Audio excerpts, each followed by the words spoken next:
Abraxas.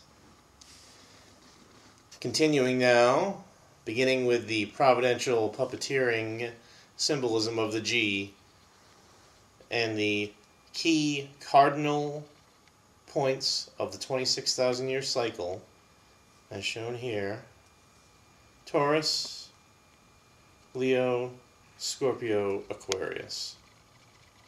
The 26,000 year loop, the cosmic context, and the G are so important. Things that are sorely lacking, I'm afraid, in most people's evaluation of UFOs, alien beings, and related conspiratorial plot levels, which we will now be illuminating in unparalleled and unpeered fashion for the mutual edification of all, because the 100th monkey syndrome dictates that as I figure this out more clearly, even just sitting here, I'm sending a ripple through the collective consciousness, and other people are going to be understanding things more clearly. But the key is, I'm directing the process according to providential mechanisms, because I am Sir Stephen, servant of the great cause. Beginning now with our first clip, what we're talking about now, since we covered rather extensively the Orion beings of light, the complex and mysterious synchronicitous five-dimensional Sirius beings as well. Now we're going to talk about the other faction mainly, which consists of the Reptilian Draco Elder God Alliance. Okay, now this is a very complex picture, and it dates back to when dinosaurs ruled the earth. Dun dun dun.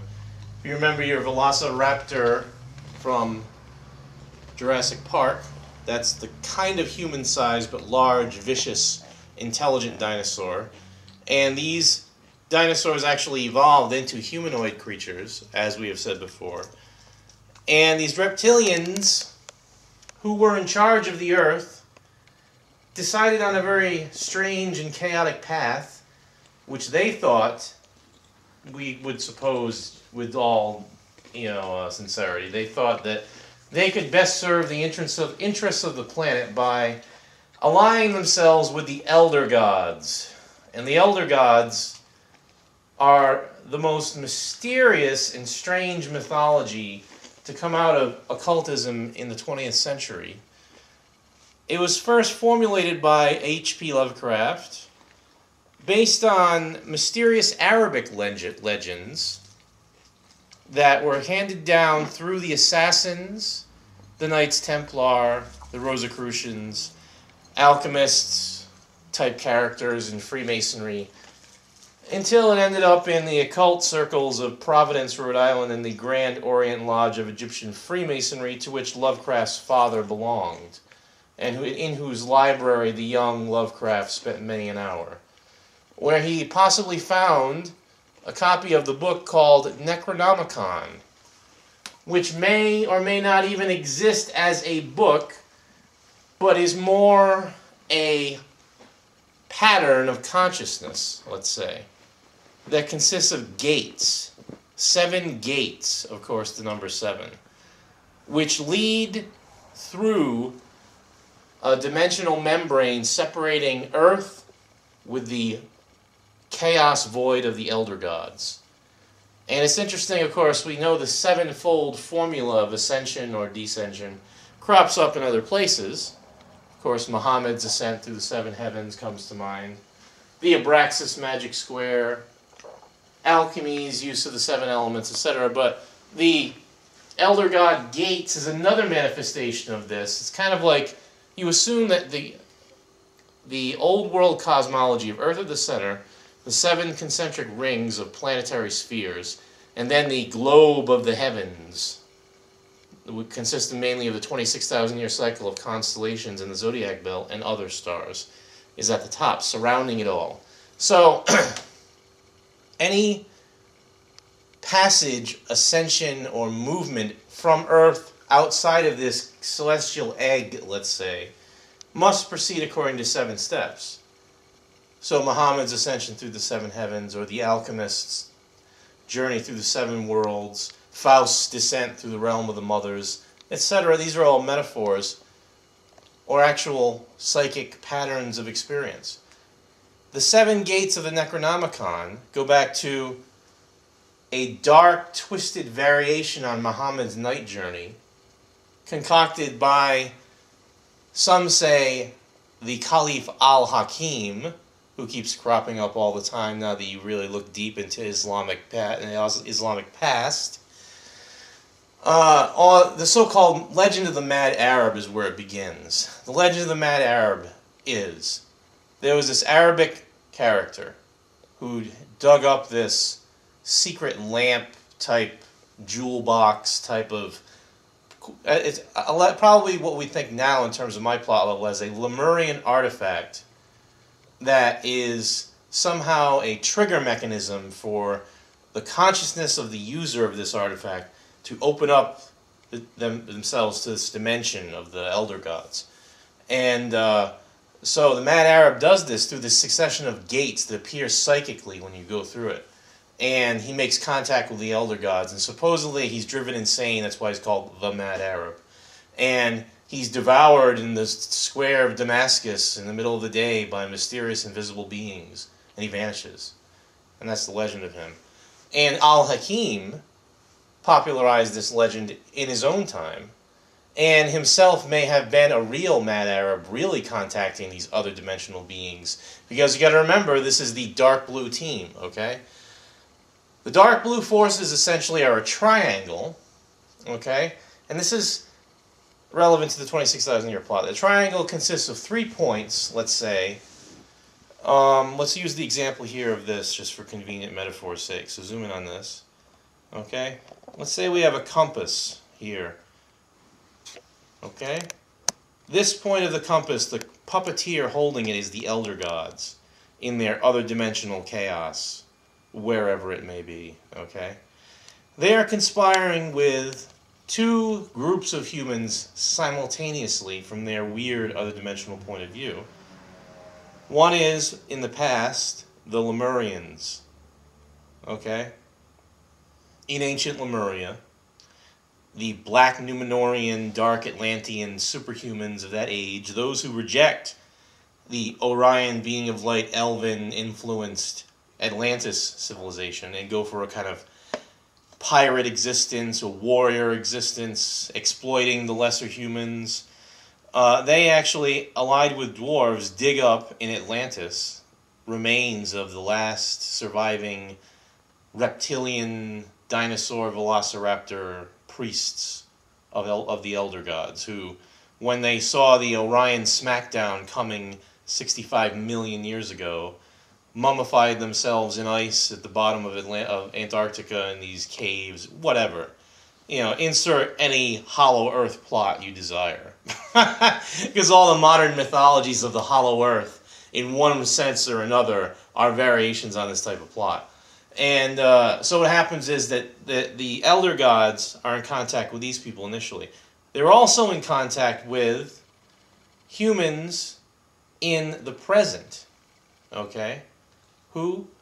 The so-called Illuminati satanic worshippers, people who are almost like, let's say, super purists in their own religion, these cults, okay? They believe that since the elder gods and the reptilians ruled the earth first, and everything since the Orion beings of light showed up has been a perversion, let's say, that the elder gods deserve to return. So this is like Rasputin in Hellboy, okay? He's serving these ancient gods of chaos because he believes that they are the legitimate rulers of the earth. And so the elder gods, anyway, are collaborating with human cultists in the present and Lemurians in the ancient past. Now there's another intersection here caused by the space god ship. And remember, on the space god ship, we could say represented by this point, are the assassin conspirators, myself and the future among them, who want to work with the elder gods to restore the Lemurian Empire such that Lemuria wins the Atlantis-Lemuria War. They're working with human conspirator cultists now who are going to perpetrate the act of terror. Like Al-Qaeda would be working with these modern-day cultists who are essentially spiritual descendants, perhaps even secretly handed down descendants of the Mad Arab / Al-Hakim. Okay? Because we got to remember that Al-Hakim is also going insane with his ancient artifacts that he's discovered. For example, there's the standard historical explanation of, he was experimenting with alchemy and mercury drove him mad. Okay? Or he spent too many nights out looking at the stars and it drove him mad. Or, but no one really knows. I think he went mad, and I did based on my own cosmic interactions with him, because he also danced with the fire of the elder gods and got burned. Okay? And so they're incredibly powerful, other dimensional beings, but their existence here would rewrite everything we know. And so it's shocking and disturbing to even contemplate interacting with them. We'll get to the video clip that explains that. But more importantly now, the elder gods, in their manipulation, they don't enter our dimension directly. If they did, it'd be the end of reality as we know it. Okay? What they do is they have puppeteer worshippers who do the dirty work for them. And ultimately, in an apocalyptic scenario, would be preparing the earth for the day when they can return. Okay? As you would see in Hellboy or in any Lovecraftian cult scenario. And these people are the serious, hardcore characters. We went up against them during Nuog. Serious, dedicated, cultists who believe in this elder gods domination plot and would willingly sell out the human race in a second to serve their elder god masters. People who really just deserve a gun to the forehead because of their betrayal of humanity, in my opinion. But I'm an elitist anyway. But anyway, so in our Nuog cult days, we were interacting with the elder gods and their representatives and their stooges and also their enemies. And we were caught up in this whole underworld where these cultists live it 24/7, and they're dangerous, spooky people. And I'll worry about them actually pulling off an elder god's apocalypse before I'll worry about any other type of cosmic plot actually coming true, because of their dedication and because of I can attest to the reality of the elder gods. And it's very strange, and I barely escape with my mind intact. Okay?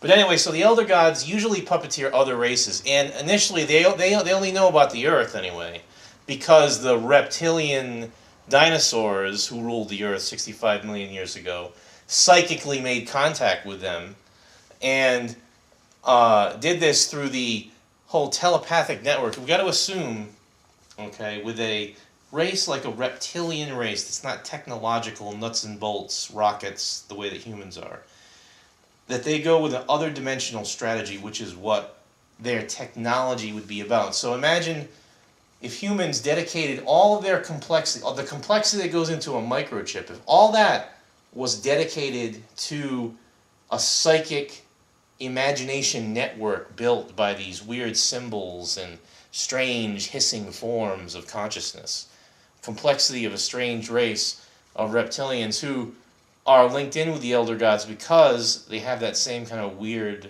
mentality, weird psychic mentality.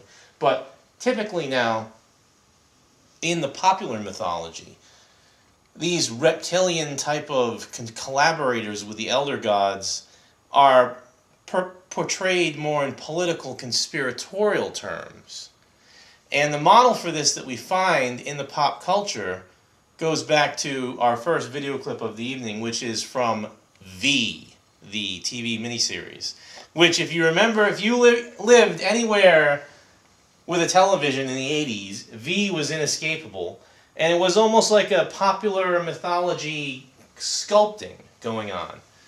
It was in response to kind of the Steven Spielbergian cute cuddly aliens of Close Encounters and E.T., with a dark reptilian plot.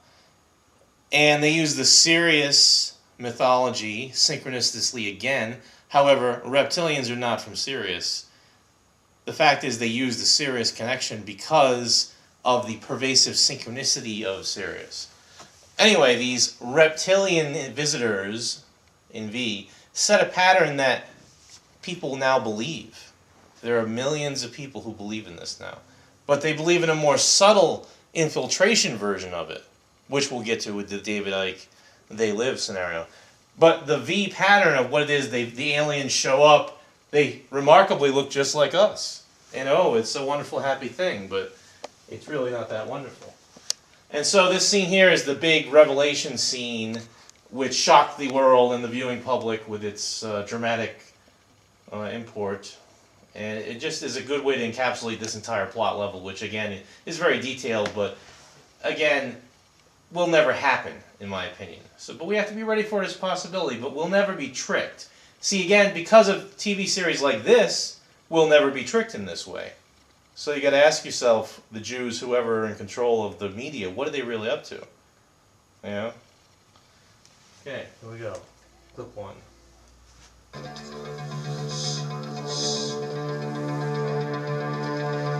visitors are not our friends. They've come to rape our planet and kill us. They are not who they appear to be. This is not science fiction. This is what they are. It's just a trick. Stop that transmission! Stop this transmission! I don't understand. There's something wrong. Okay, so there it is. The idea that they are impersonators or shapeshifters, or they're trying to fool us. In other words, it's a fear alien invasion plot level, but the insidious fear part of it is that you get fooled. Again, because they show up looking just like us and looking all happy and offering us all these promises. So, of course, people are disarmed, and then, oh, it's too late. So, but that's even, you see, that's even more work than would be required realistically for a conspiracy of that type. The real situation would come in with alien beings that would have control over us psychically without us even knowing it. Okay? And the V Reptilian Invaders plot actually goes back to, and here we have a little bit of story time before our next video clip, actually goes back to this short story written by this guy, Ray Nelson, about aliens who have, reptilian shapeshifter aliens who have taken over the Earth, but we don't even realize it. And this is the type of paranoia plot that you see even down to things like The Matrix. Okay? And it also is interesting because it has a connection to hypnosis. Okay, I'm not going to read the whole story, but I'll read a few sections of it. All right?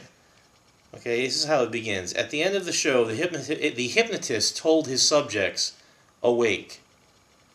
Something unusual happened. One of the subjects awoke all the way. This had never happened before. His name was George Nada, and he blinked out of the sea of faces in the theater, at first unaware of anything out of the ordinary. Then he noticed, spotted here and there in the crowd, non-human faces, the faces of the Fascinators. They had been there all along, of course, but only George was really awake, so only George recognized them for what they were. He understood everything in a flash, including the fact that if he were to give any outward sign, the Fascinators would instantly command him to return to his former state, and he would obey. Okay? Just that little, I'll just read that little bit of it, because I'm going to go to the video, which is much more dramatic.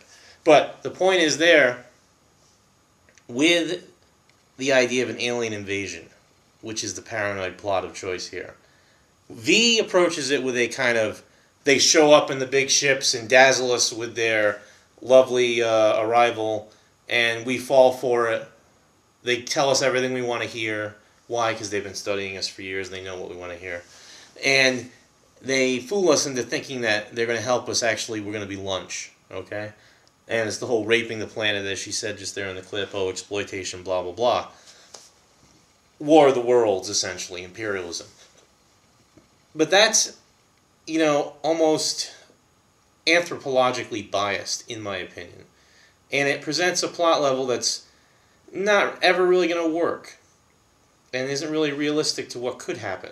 And it's based too much on what humans themselves do to each other and not what alien races are likely to do to us. Okay? The more likely scenario for an alien invasion is that if they're going to try to invade, they're just going to mysteriously assimilate themselves into our culture without us even knowing it.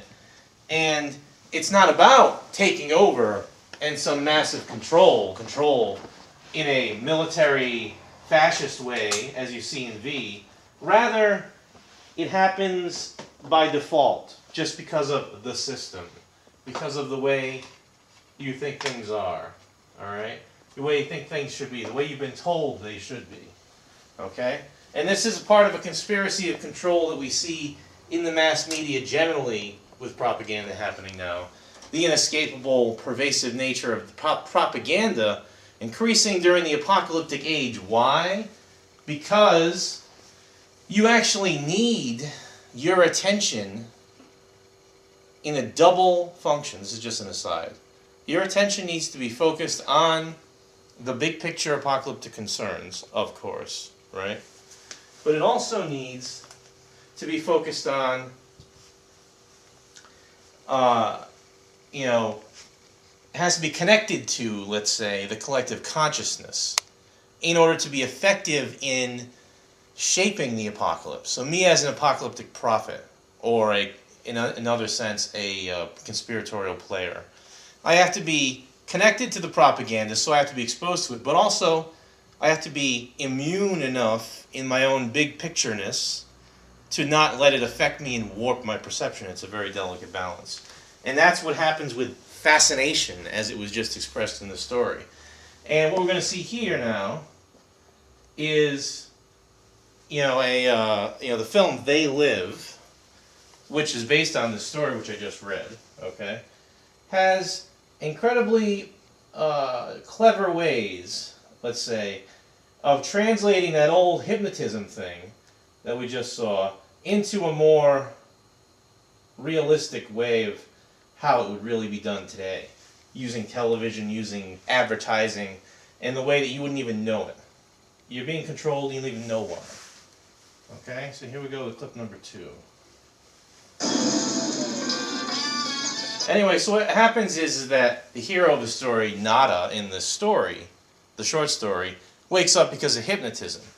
But in this case, in this film version, he wakes up because he finds secret glasses that are being manufactured by an anti-alien underground. And these sunglasses, when you put them on, they allow you to see with clarity what's really happening in the world. Okay? And it's shocking to be revealed what is happening. Okay? So this underground scientist is trying to manufacture these sunglasses and randomly distribute them so people are woken up. So they'll see the aliens for what they are. That depends too much on a luck scenario, though, and would never work in reality. So. Now, the thing is that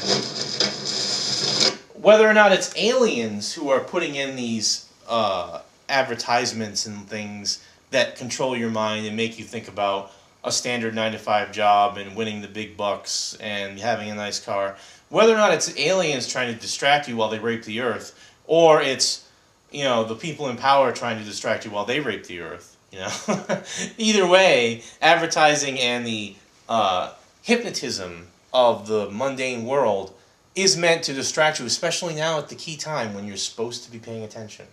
So, for a film like this coming out in the 1980s at the height of the consumerism culture, it really wasn't understood because people couldn't dare to accept the subversive nature of the message. Now, however, apocalyptically, this film has become a cult formula for entire plot levels about the alien government conspiracy. And so by default now, it's become a myth-making device which is inescapable in these plot level circles. And why? Because it's the most likely scenario.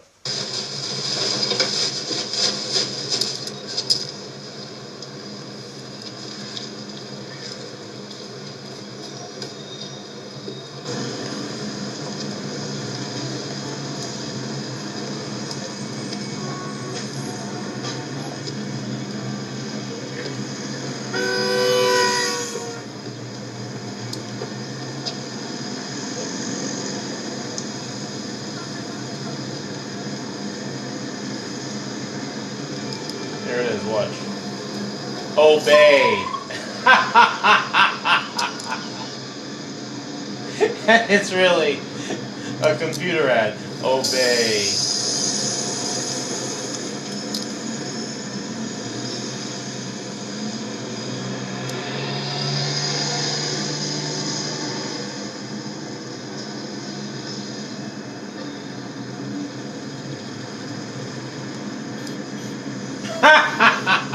How many people's lives are dominated by that program? Marry and reproduce. Okay?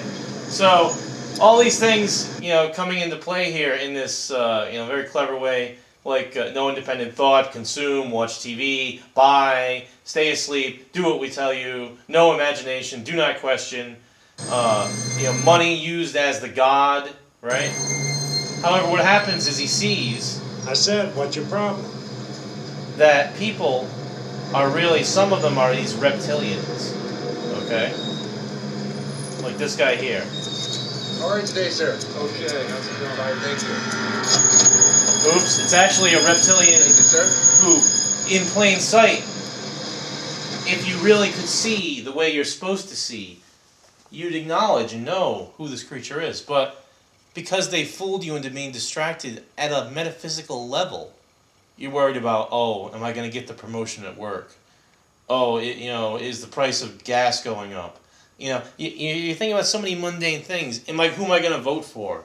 And so political and, distractive techniques, we'll get off that clip now, they're so pervasive today, and you have to really watch out because they tend to infect your cosmic plot level as well. In other words, you're going to believe, and we'll go to our next conspiracy now, you're going to believe in a government version of the conspiracy just because you yourself may feel persecuted, okay? And now this is key because we'll talk just briefly about the new revised reptilian mythological movement, which has been headed off by one guy in particular. His name's David Icke. And on one level, he's a very inescapable, pervasive presence now on the apocalyptic circuit, okay? The guy lectures to packed houses of thousands. And he's really come out in a strange way. For me, first of all, Icke appeared at a key time when I was first understanding the Illuminati in general. And even though his Illuminati theory turns out to be completely wrong, he still is saying the word, he's showing you pictures of the all-seeing eye, and he's getting you to think about it. So at that level, he's a synchronicity delivery man, and he doesn't even really have any acknowledgement of why or what's going on.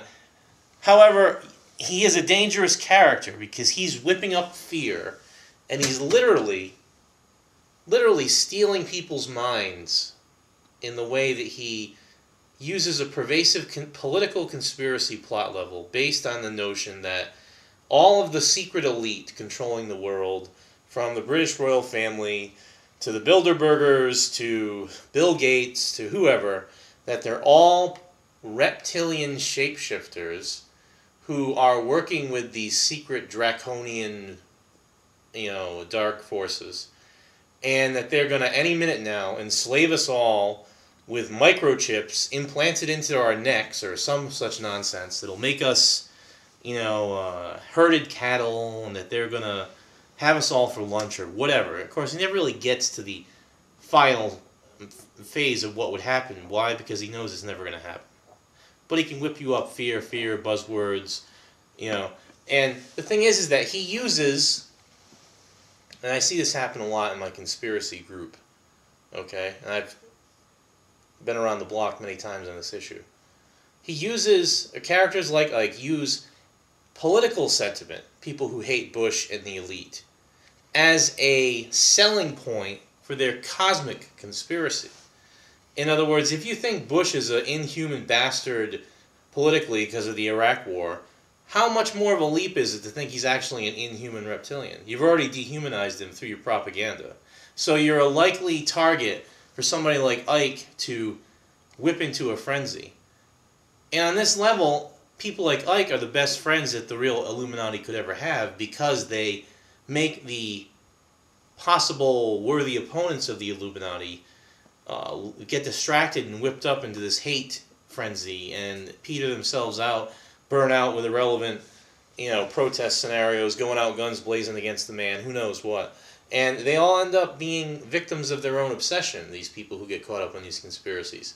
Characters like Icke, meanwhile, cash in every day, laughing all the way to the bank. But you have to look at the backstory on somebody like Icke, okay? Initially, he's a very popular sports guy. He's a big soccer player, sports personality, TV personality. And then one day in the early 90s, late 80s actually, he decides that he's the Son of God and that he's Jesus Christ reborn. And he has to tell the whole world about it. So he goes on the British talk shows claiming to be the Son of God and predicting that by the end of 1990, there'll be earthquakes and tidal waves that'll engulf most of Great Britain, and that people have to follow him as the Son of God if they want to live. And a whole big plot level, and he's totally believing it, totally convincing. Of course, he gets laughed off the big talk shows of the day, and his whole career goes into the toilet. And the media really make a fool of him, as the brutal British media will. And this causes him personally to think that there's a global conspiracy out to destroy him. Because he really is the Son of God. He really is the Savior. And now the evil satanic establishment, of course, is trying to smash him. The Jews, whoever. Okay? And what happens is that because of his personal ambition and personal loss of face of being laughed at when he claimed to be the Son of God, he now is driven personally to demonize and try to restore his face by exposing the evil conspiracy that tried to take him out. And so he goes with this V type of they live type of shapeshifter conspiracy as if it's real, and he's the first person to really back this seriously and make the kind of extraordinary claims that are on the face of it absurd. However, they're possible because he's studied. You see, somebody like Icke is so dangerous because you can tell that he actually, during his Son of God phase, was studying a lot of the occult histories, Lemuria and the ancient reptilian interbreeding legends, for example. Connections in Lovecraft to a race of hybrid, half reptilian, half human creatures that these pirates from the New England coast would have brought back from the South Pacific, who now become inbred reptilian towns of elite white culture, closeted Victorian-style people who are actually like... So you have like this, Victorian lady all dressed up in the big Victorian bouffant, whatever the hairstyle with the veil, and she pulls back the veil and she's got a big fish face, or something like that. And so Icke, studying this type of mythology, which again goes way back to Al-Hakim, is now selling it through a cover gloss of political paranoia, repackaging it in a new sensational way, and now he's making millions of dollars, and he's a big cult personality figure. And now, he's made the Illuminati ridiculous to many people, which may have been the point to begin with. In other words, perhaps during his Son of God phase, he actually made contact or was initiated into the Illuminati, and now has been given a mission, an assignment, and he's becoming, and he's very suspiciously similar to another Illuminati frontman, Richard Noon, Prophet of Doom, behind the 5/5/2000 fiasco. Another guy who mysteriously is propped up with a wacky theory, cashes in big, has a mysterious circle of people around him, but then he vanishes. Who knows where he really is? Who knows if he ever existed? He could have all been a cover story. But David Icke, anyway, is a more dangerous apocalyptic player because he's revitalizing this reptilian conspiracy in a ridiculous way. But there's an even stranger dimension now to the, not necessarily reptilian specific, but alien in general government conspiracy plots, which is so strange for me personally, and I really really have to pause for a moment, see if I can put it all together, because the story is fucking fascinating. Okay, the idea of that aliens collaborating with the U.S. government post-Roswell in a kind of selling out the planet to the alien colonizers plot. As we see in the X-Files. Okay? That goes back to one guy in particular. Bill Cooper was his name. He was a naval intelligence guy who claimed, supposedly, while in the Army, or in the Navy, to be called in to this special intelligence wing dealing with the alien question. And he's the one who first popularizes this mythology of Eisenhower's administration making a secret pact with an alien government, and the idea that there's alien beings working with the government, okay? And this whole mythology, which essentially crystallizes popular-wise when Cooper publishes his book, Behold a Pale Horse. And in this book, he's the one who comes up with the scenario that the government is going to declare martial law and FEMA is going to take over and the alien invasion will happen. Okay? And just as a clip now, we're going to cut to this next segment, which is the X-Files movie. Alright? And the X-Files is the TV series that takes Bill Cooper's book and brings it to life. And we got to remember, Cooper's book also now is an anti-Freemasonry book, because he's on to the serious alien Freemasonry conspiracy, and he believes, or believed, that the serious aliens are evil and satanic. Again, a failure to understand the serious aliens in their real context, and you label them with a good or bad label just because that's the way you're trained to think. So, anyway, back to the conspiracy in a political sense. Here in the X-Files, which this little segment here defines the whole X-Files thing, because Martin Landau plays a character who essentially is Bill Cooper. He writes books in this one called Countdown to the Apocalypse and Horsemen of the Apocalypse, i.e. Cooper's book was called Behold a Pale Horse. And there's a connection now, Fox Mulder representing the X-Files conspiracy believer, because Cooper became the big sensation on the UFO circuit because he claimed to know all about the government contract to sell out humanity to the UFOs. And he had a lot of instant credibility at the time of the X-Files, and his mythology essentially was popularized as the show's mythology. Let's see if I can find it now. Now, the idea... Let's see where it is. Yeah.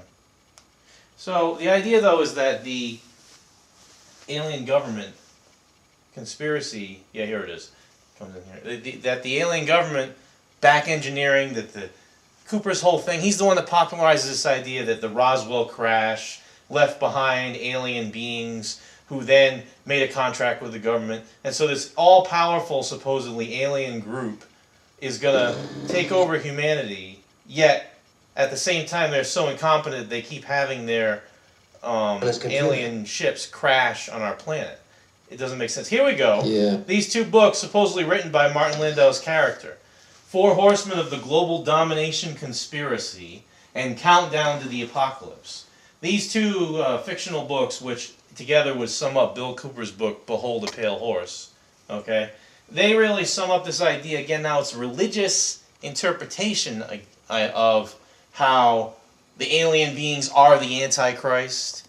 So it's the idea, remember in the book of Revelation, and this is interesting how it's been co-opted by the dark UFO conspiracy. In the book of Revelation, the idea is that the Antichrist is accepted by the people of the earth as the true leader, and it's a glorious new golden age of political one-world government, new world order. You could say that the new world order conspiracy of today actually is first talked about in the book of Revelation as the Antichrist global, Reich, where he enslaves or charms, seduces people into accepting him as the ruler. So again, this is like with the V conspiracy. The aliens show up and impose a new world order on us and kind of charm us into accepting it. And in the X-Files anyway, the plot level, and this is again right out of Cooper's book, is that the consumer culture of the Reagan era essentially was seduced into handing over all their power. And it actually goes back to Eisenhower, but really during the 80s is when it really begins supposedly with Cooper, that's why he had to come out in the end of the 80s and expose it all, according to him, is because, that by the alien abductions, okay, this is how Cooper deals with the alien abductions, again, which in standard X-Files mythology now. The government is selling out humanity to these aliens, allowing the aliens to abduct us for strange medical experiments, to interbreed. Interbreeding is, again, the key plot that crops up going all the way back to Nephilim-type scenarios. With the Lovecraftian elder god Reptilians, for example, they interbreed with humans and you get these half-human fish-type people. With the Aryan Superman plots, the Atlantean plots, angels, beings of light, and or the Syrians interbreed with humans to create superhuman Atlantean humans. And also Lemurians, again, invested with the powers of the elder gods, become kind of superhuman. So we see this plot again. Even David Icke as well talks about the bloodline. You have these bloodline conspiracy plots where the elite interbreeding alien star people are the ones who are controlling the earth, right? And et cetera, et cetera, et cetera, on and on. But in the X-Files anyway, the plot out of Cooper's book is that the aliens need to interbreed with us to revitalize their race or whatever, whatever. In reality, of course, we know, because I'm the man, we know that the abductions are really being perpetrated by the dwarves in a shock treatment therapy designed by the goddess herself. And it has a appearance of a technological 20th century UFO abduction only because people's psyche makes it appear that way. And it has nothing to do, because in the X-Files and in Cooper's book, supposedly, the government has back-engineered UFO saucers, and these are what abduct people. That's not really what happens with alien abduction. It's all happening in a metaphysical, temporary zone in between reality and imagination where things become physical, but it's like a holodeck. They're only physical on the holodeck. It's not like somebody drives up a UFO and abducts you. It appears in a manifestation. And this again goes to the valet evidence, which we can talk about extensively later. However, getting back to the X-Files, it became so pervasively popular in the culture, you have to ask yourself why. One guy writes a book that is then adopted because it fits the thing. Cooper's wrong on many points, but the one thing he is very dramatic, and he's a master of synthesis, and he sticks together a lot of different things. People like that and find it attractive, and I should look at that in terms of myself. You see, I'm kind of like the true heir to the Bill Coopers of the 20th century who got the plot wrong, but manifested a pop culture following. If I get the plot right at the apocalyptic time, and maybe I don't want a following, but I do want to be an evolutionary trigger, we'll see what's possible. But then more on the Cooper story shortly. Okay, so Mulder shows up to see Martin Landau's character, the author, and turns out, of course, the government is sending in a bogus search of his apartment to supposedly find kiddie porn that they're actually going to plant during the search to discredit him, blah, blah, blah. So, again, this goes back to the 1970s when the Nixon administration was harassing people and began a campaign of breaking into people's houses and planting things. And again, Cooper himself went through this once he started to speak out against the government. So it's a convenient thing, and ultimately Cooper paid with his life for this paranoia. We'll get to that in a minute. But the point is that once you start to fear the government, you're automatically running yourself into a dead-end alley that's going to end up with you going out guns blazing against the man for whatever reason. And people don't realize it, but any conspiracy or political plot, especially involving UFOs, is going to lead you there. So, getting back to the video. Who wants to end up in a dead-end street? Not me, baby.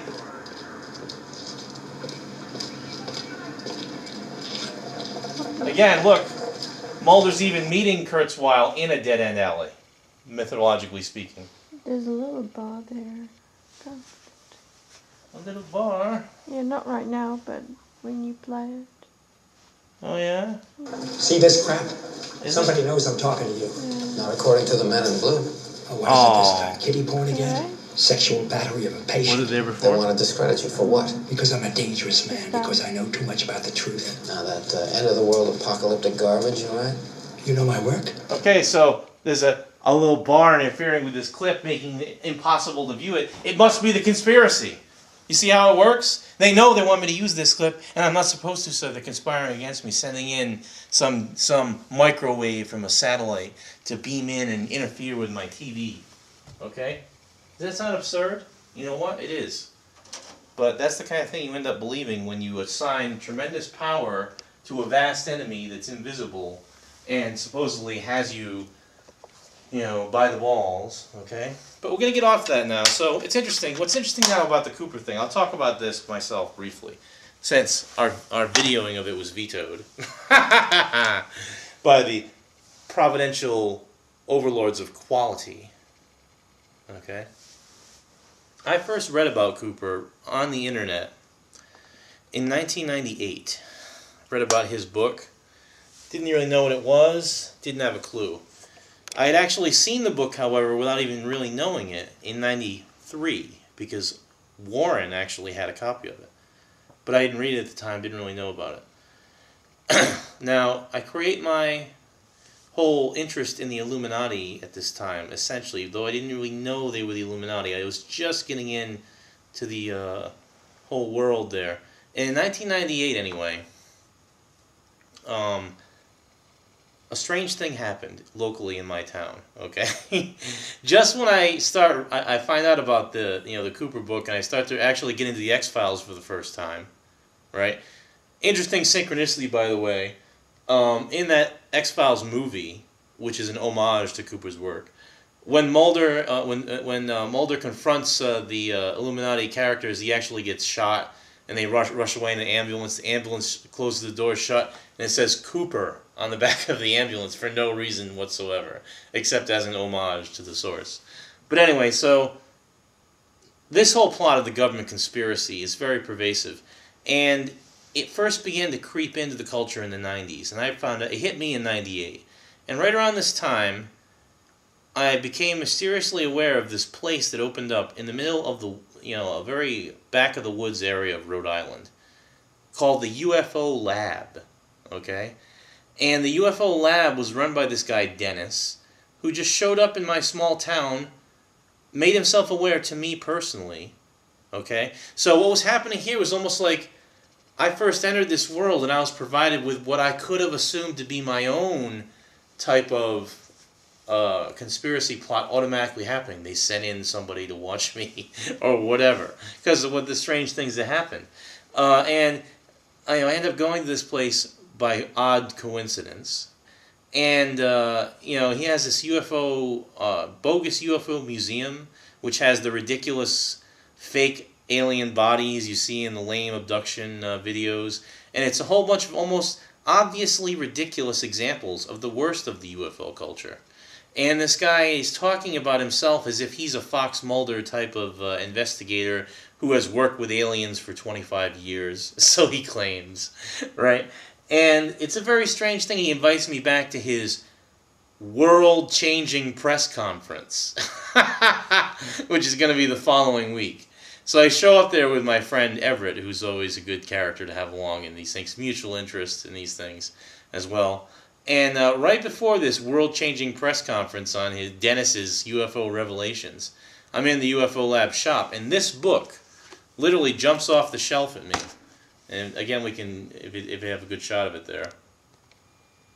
Why? Because at this time, in 1998, in my cosmic visions with Dr. Jung, I was first learning about astrology and about the 26,000 year cycle, and I was still first reading the Hancock books, the monuments, the game board, the constellations of Orion and Sirius and Draco, which are written into all of the ancient monuments one way or another, and they all align also in this cosmic conspiracy scheme involving these 4 zodiacal ages, because having this constellation, the so-called Great Cross, it actually defines the zodiac cycle of the 26,000 years. Because those are the 4 points of the cross. And what's interesting is this book was waiting for me anyway in Dennis's shop, when Dennis himself could not be a more clear example of the dangers of lack of cosmic context. The 26,000-year loop represents cosmic context. Dennis himself, immediately in his press conference, begins going into his whole thing of how, with the UFO base under the desert in Nevada that I worked at, which had, aliens from the Roswell crash who've been working with Earth scientists to blah, blah, blah, blah, blah, and how it's all about, and what happened is that people in the audience, he managed to get about 30 people there. They would ask a question, and no matter what they asked, he would instantly assume he had the answer and try to smoothly scoop it. Some less successfully than others. Like his, bluntly bogus claims about the Sphinx. Oh, how he personally gave the order for machine gun soldiers to be standing underneath the Sphinx guarding the secret chamber, which has the Orion artifacts that he personally worked on at the underground Nevada base with the UFO alien occupants. Blah, blah, blah, blah, blah. Okay? And obviously ridiculous, but delivered in a completely serious way, and in such a way that, at one point I was I was forced to speak out myself at one point, because he's trying to say that, the government controls our destiny relating to the alien beings. And I just had to speak out, and I said, look, no matter what the government connection is, even if they're having the most lovely, happy alliance with aliens of the crashed Roswell saucers, they're latecomers to the game. What about the ancient evidence? What about the fairy tale connection? This is when I was first reading Valet. I said, what about the fact that 500 years ago it was the devil raped me in the woods, and now it's the UFO occupants gave me an anal probe? What about that connection? What about the weird transformation of reality that occurs, none of which is explained by the technological nuts and bolts explanation that you're offering? And on and on. I really ripped into him. And he was unprepared. And my friend Everett as well went off on him, because Dennis then started to try to backpedal into talking about Gulf War syndrome and other type of X-Files type of conspiracy plots that may or may not be more real to the audience, and therefore seemed to bail him out of his lack of credibility, as I had exposed, by making the correlation to broader context. So he tried to save face by injecting this political angle, but my friend Everett quickly shot him down on that. Look, the Gulf War has nothing to do with UFOs. I don't want to hear another word about it. We should talk about UFOs and not the Gulf War.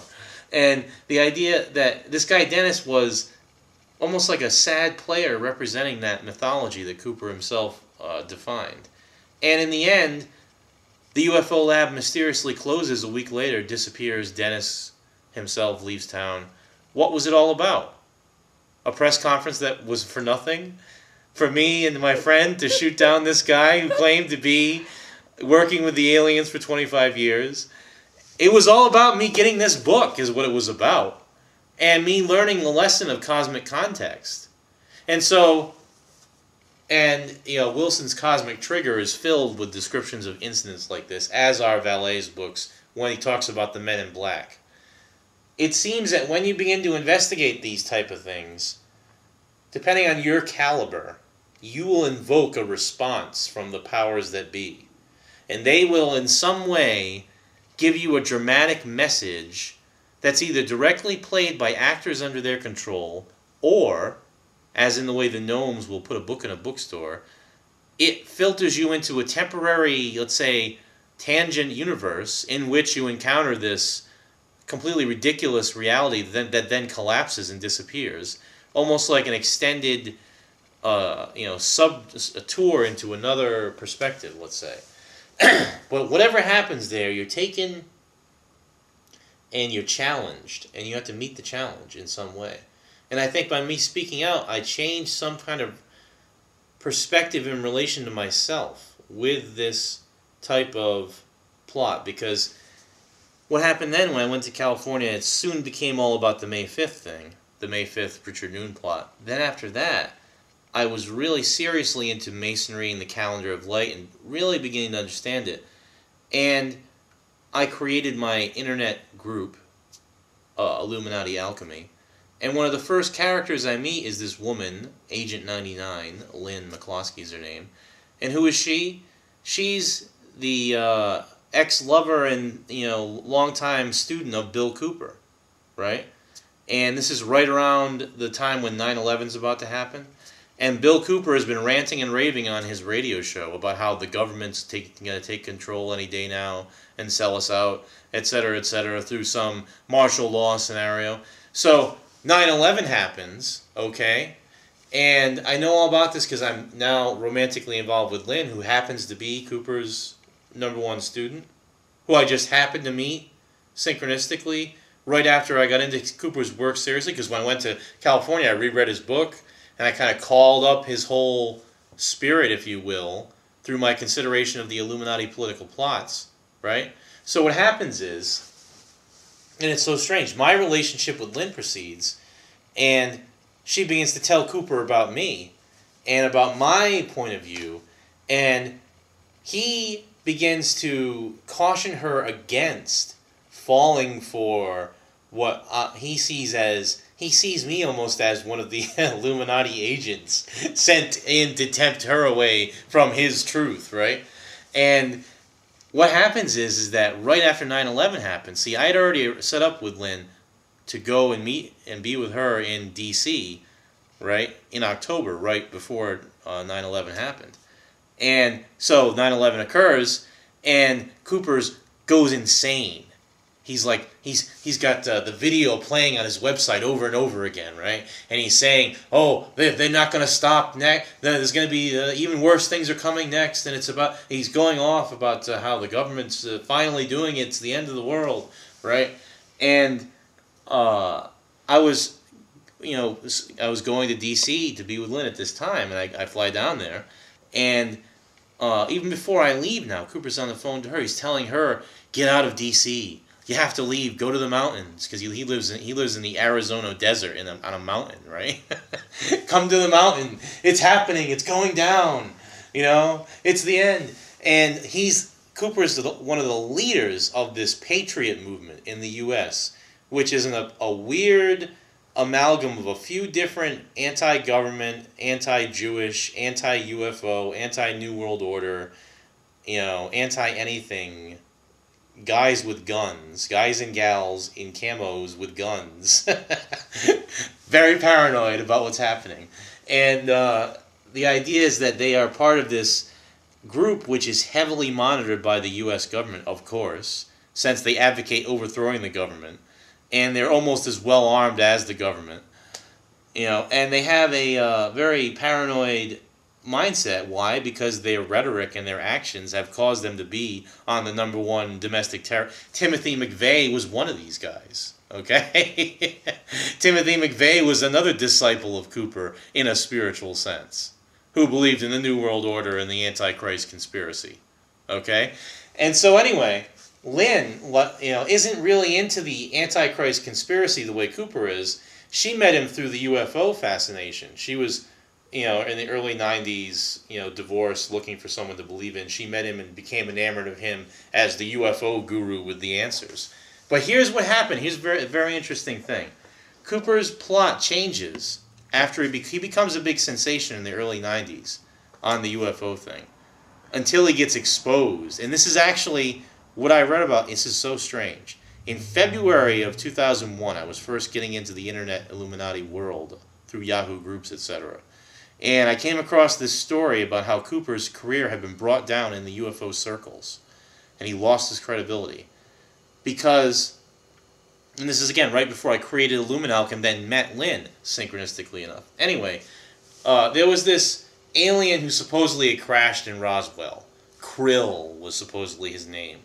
And these two guys who were kind of merry pranksters of the 60s concocted this whole false mythology about Krill and purported it out on the internet later in the late 80s and early 90s when the internet culture was first starting it.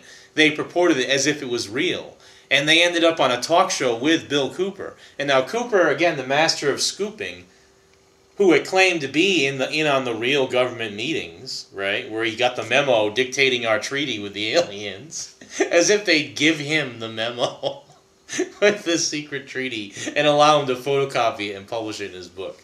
But anyway, he's on this talk show with these guys, And they're going on and on about krill and etc. And then Cooper himself starts to scoop it. And I can see it happen because I could see that myself doing this in a moment of arrogant weakness, where he pretends to know about it as if it's real. Oh, I saw those krill documents myself in the 70s. Right? And his whole, once he said something, he was like a bulldog trying to defend it. And then the guy on stage turns to him and says, well, actually, I made up those documents, so there's no way you saw them in a Navy intelligence office in 1973, since I wrote them while smoking dope in my basement. And so there's a big controversy. So then, like David Icke, Cooper turns against the establishment he was trying to take over. And now, oh, there are no UFOs, and it's all government disinformation. They're trying to sell us out. And that's actually what you also see in the X-Files. Mulder goes through a phase where he begins to believe it's all government disinformation and that the aliens aren't real and that it's just a cover story to cover up government plots. But anyway, so what happened is that when he was exposed during this talk show fiasco, he then began to rant against the UFO community who had previously embraced him as the hero. And then he began to get very paranoid. That's when he retreated to the mountain. And he sets himself up in a compound where, he's caught up in, this is so dangerous, how these people, they get caught up in an anti-government plot, right? So they do the stupid thing of pulling the card of, oh, we're never going to pay taxes again because that funds the New World Order, right? So they allow themselves to get in a position where federal warrants for tax evasion can be put out on them, okay? So what happens, of course? 9/11 occurs, Cooper goes insane, starts ranting on his show, tries to persuade Lynn to come out to the mountain and join him, okay? But she, in a moment of decision, decides to go with the good new prophet instead of the angry old prophet. You see? And so I come to D.C. While I'm in D.C., because Cooper's now out of control and advocating violence against the government in anticipation of the imminent takeover, so he thinks, they finally serve the federal warrant on Cooper, and it ends up in a bloody shootout where he and another officer are killed, right? And it's guns blazing against the man, right? And Lynn would have been dead on the mountain with him if she had listened to him. But instead, she listened to me, and now she's running Illuminelk, the group, essentially, and she's broken away from that paranoid mentality of the government conspiracy. But it's almost like this whole parallel. What are the chances of me meeting him? And, I didn't talk to him on the phone, but I got about as close as possible. It was the choice between me or him that she had to make. And it's like a strange lesson, the entire affair, dramatically for me, to the point where I have to really suspect the independent reality of all these people. Almost as if it's so scripted, it's suspicious to the extreme, right? And it goes to many other things that are many other things that are going on. And now here is the key with this phenomenon, and this is so good, okay? This whole phenomenon I just described of the weird scripted nature of everything and how reality can seem to bend, okay? Think about in They Live now, the way that the aliens can bend reality and kind of suck you into a world that's all illusion, okay? What if you're able to bend reality and create the world that is essentially illusion, but because you're creating it, it's totally real for you, therefore it's a real world you're creating, right? The power of the writer. What does this have to do with the elder gods, you ask? It has a lot to do with it. Because the higher dimensionality of the elder gods, if a human being could approach their level and master their techniques of reality perception, then the type of Zelazny-esque Matrix-like control of reality would be the result. And it would be, you'd be able to, through the power of your imagination, take over the collective consciousness. And that's an apocalyptic prophecy of the elder gods that we see in play in one of H.P. Lovecraft's stories, taken into an excellent movie form called In the Mouth of Madness, where Jürgen Prochnow plays an author who, by discovering, remember I talked about these the dark pirates who dug up Lemurian artifacts, found them in the South Pacific. Lovecraft talks about these guys mythologically, but they're actually very real in Rhode Island, where I'm from, ironically enough. Again, ironically enough, where I'm from, Rhode Island. It contains many legends about these mysterious cults of the South Pacific involving ancient gods. And what happens in this story here, Jürgen Prochnow anyway, plays this author who goes to this small New England town created by these characters. And again I failed my thing. Damn. He goes to this small New England town and he digs up a connection to the Elder Gods. And now through the power of his writing, he's kind of like a Stephen King writer. He's able to infect people's minds with the weird dimensional perspective of the Elder Gods, resulting in people going insane and the world changing. And the idea is if he can get enough people to go insane in this way, because of the collective consciousness, the whole world would become a post-Elder God apocalypse. Okay? As in Hellboy, for example. And this is, again, one of those scenarios that's actually more likely than any government conspiracy. It's more likely that some insane writer in an obscure town, Nowhereville, USA, makes a pact with the Elder Gods and changes the nature of reality. That's more likely to occur than any government takeover, New World Order, alien invasion, etc. Anything David Icke is selling. Because of the nature of the Elder Gods, again, which I cannot stress enough, is so mysteriously powerful and able to just rewrite the rules of reality itself. And it's like a deadly plague, metaphysically. It'll eat away at our whole nature of reality. But the key is that we ourselves wield this power naturally. All we have to do is focus and achieve our ability to control it, let's say. So I'm just going to quickly go now to a point in the story, the Black Church, which is a quasi-Byzantine style church, ancient Lemurian artifacts, built by these pirates of the 1700s, let's say, dedicated to the Elder Gods.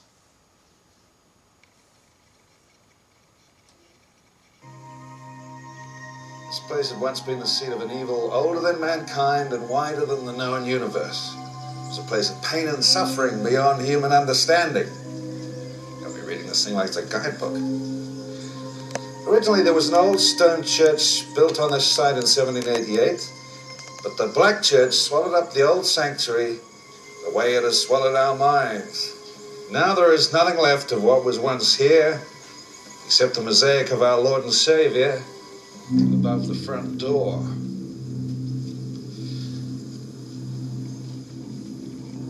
Some believe the old sanctuary still exists somewhere trapped inside this evil edifice. Its primeval inhabitants were a murderous race of creatures whose vile existence contaminated time itself, infecting history with their sadistic wickedness.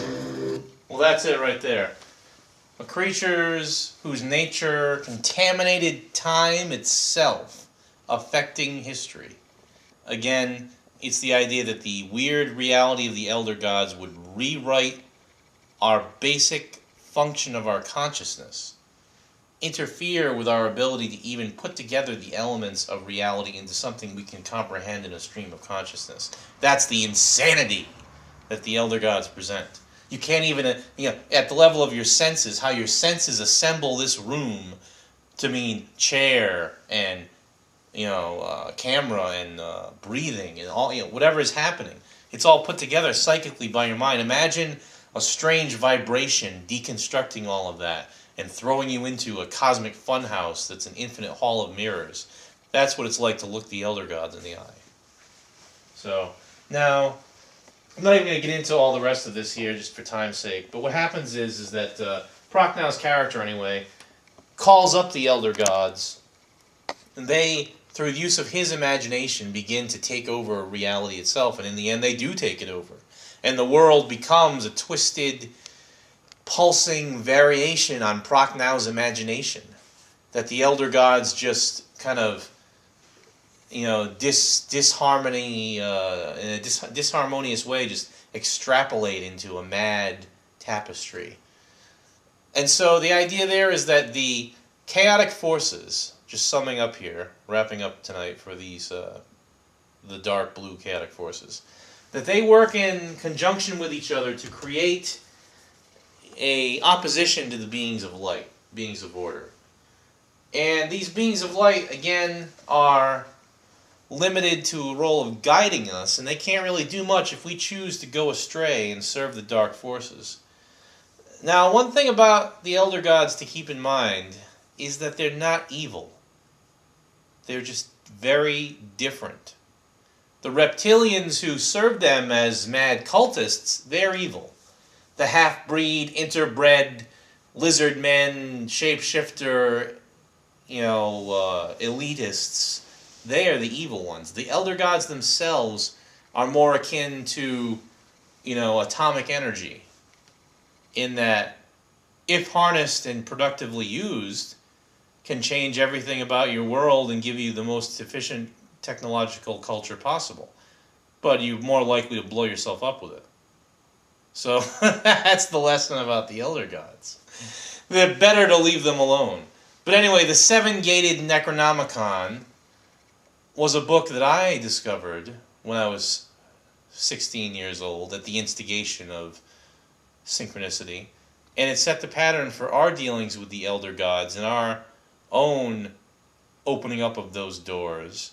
And though one of my friends was driven insane, never to recover, others were driven to turn against me, I myself never regretted exposing myself to that world because it gave me invaluable experience and just the knowledge that other people right now are chanting strange Lemurian poems designed to sell out humanity.